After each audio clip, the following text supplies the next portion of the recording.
G'day, just jumping on to do a quick video on cat grooming today. I'm not going to show you any, but we see a huge amount of fluffy cats at the moment. June, July through to October is probably our busiest time of year.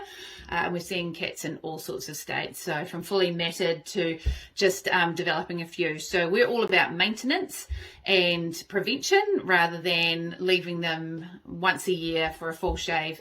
One knot in a cat's coat is just like having a whole lot of rubber bands tied in your hair. So every time they stretch or jump or try and sleep, they've just got this nagging discomfort going on. So as soon as you get onto finding any knots, we need to get rid of them ASAP. So we're finding that majority, and I'd say 95% of people that get a long-haired cat have given no rules or equipment or training on how to actually care for them. So a lot of cats that are being purchased from breeders, and it's definitely not the whole case, but there is no information about the right tools that they should be using for their coats, and many people are just being told that their cats don't need grooming at all, and 3 or 4 months down the track they're cutting knots out of their coat. So rule number 1, do not pick up the scissors when trying to remove knots out of your cat. We've had some pretty horrific stories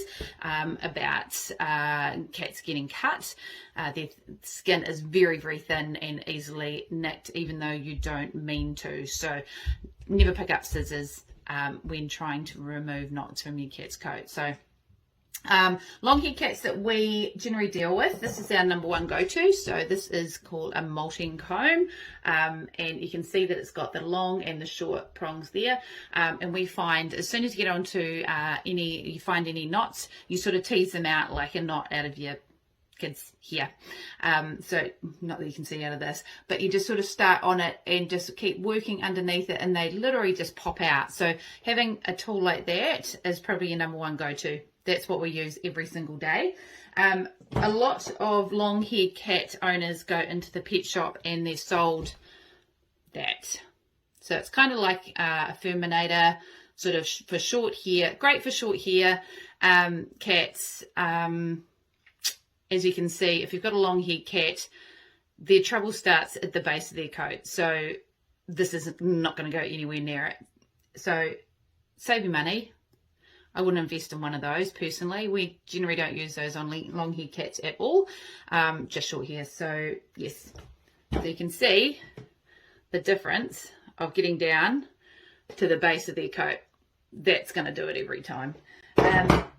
Getting around knots around their ears and at the top of the head, they can get quite clumpy. So I just find a simple flea comb works really well for these. Or even if you've got a kid's knit comb at home, that's fantastic as well. So just working around the ears and around the top of the head, these get out little knots really, really easily. And cats deal really well with it. A lot of trouble starts from the bulkiness of cat's coat, so being really, really thick. So I really like this. It looks quite gnarly, but it's just got little blades either side of it. So one side is wider than the other.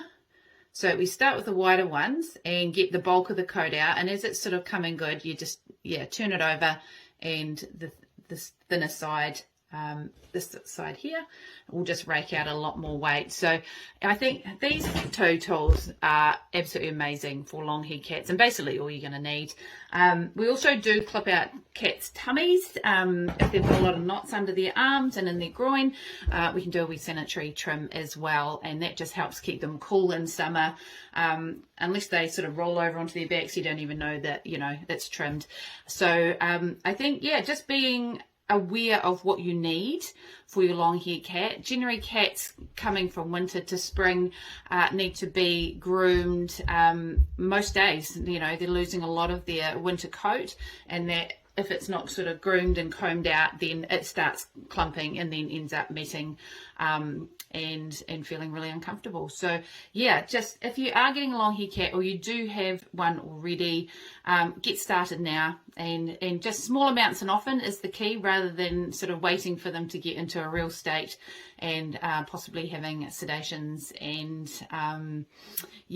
anesthetics to get them sort of controlled. So if you've got any questions, fire them through. I'll put a photo of these tools that we use up underneath this video, and we sell both online, so if you don't know where to go, you can't find any, jump online and you can, we'll get them to you. But yeah, small amounts and often is the key, rather than just waiting until ambulance at the bottom of the cliff. So hope that helps. Give me some feedback, and happy grooming. Cheers.